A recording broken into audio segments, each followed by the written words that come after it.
Glory to Jesus. தேவனுடைய பிள்ளைகளே, சந்தோஷமா இருக்கிறீங்களா? கர்த்தர் உங்கள் வாழ்க்கையிலே நன்மைகளை செய்வாராக.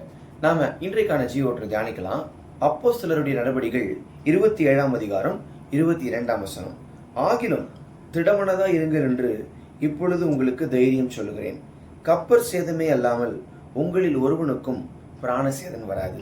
தேவ பிள்ளைகளே, நாம் 9வது மாதத்தின் முதல் நாளுக்குள்ளே வந்திருக்கிறோம். கர்த்தர் நல்லவர். 8 மாதங்கள் கர்த்தர் உங்களையும் என்னையும் பாதுகாத்திருக்கிறார். 8 மாதங்கள் ஆண்டவர் நம்மளோட துணையா இருந்திருக்கிறார். இந்த மாதத்தின் துவக்கத்துல கர்த்தர் நமக்கு வாக்கு பண்றாரு, ஒரு சேதமும் உனக்கு வராது. நான் வேதத்தை தியானித்து கொண்டிருக்கும் போது இந்த வார்த்தையை நான் படித்த போது என்னுடைய இருதயத்துக்கு இந்த வார்த்தை ரொம்ப ஆறுதலா இருந்துச்சு.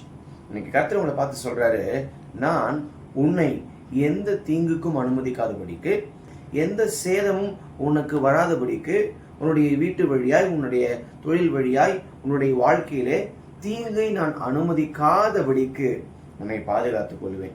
அழகா சொல்றாரு, இப்பொழுது தைரியம் சொல்லுகிறேன், கப்பர் சேதமே அல்லாமல்.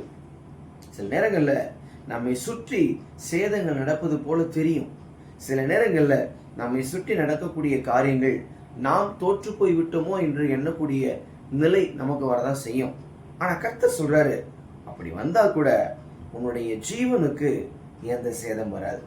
சில நேரங்கள்ல நம்முடைய சரீரத்தில் இருக்கக்கூடிய பலவீனங்கள், இல்ல நம்முடைய சரீரத்தில் இருக்கக்கூடிய ஏதோ சில காரியங்கள் மனதளவுல பாதிக்கப்படும் போது கூட ஏதோ நடந்துருமோ, ஏதோ என்னுடைய வாழ்க்கையில சம்பவிச்சிருமோ அப்படின்னு நீங்க நினைக்கிறீங்க.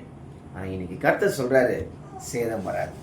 இந்த 9வது மாதத்தின் துவக்கத்துல, இந்த 9வது மாதத்தினுடைய முதல் நாள்ல கர்த்தர் உங்களுக்கு வாக்கு பண்றாரு, பயப்படாத, சேதம் உன்னை அணுகாது. பயப்படாத, தீங்கு உன்னை நெருங்காது.